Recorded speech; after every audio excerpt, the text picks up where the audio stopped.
喺2000幾年前，有個後生仔叫約瑟，佢天生就有一種好特別嘅能力，透過夢境預示未來。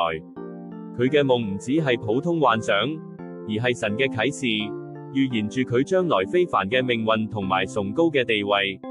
不過，呢個天賦竟然引嚟佢10個哥哥嘅深深妒忌同不滿，埋下咗日後悲劇嘅伏線。你試過俾最親嘅人背叛，甚至被遺棄嗎？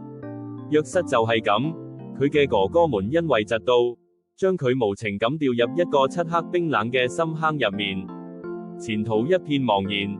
身心俱疲嘅佢，嗰刻可能諗緊：神啊，你究竟喺邊度？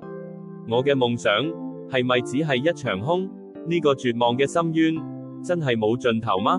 親愛嘅弟兄姊妹，約瑟嘅故事就係最好嘅證明，話我哋知，即使人生跌到谷底，面對最深嘅苦難同絕望，神從來都冇離開過我哋。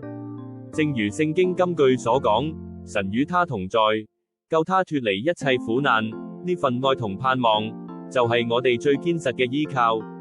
只要我哋緊緊捉住神嘅恩典，知道佢總會喺最需要嘅時候出現，帶領我哋走出困境。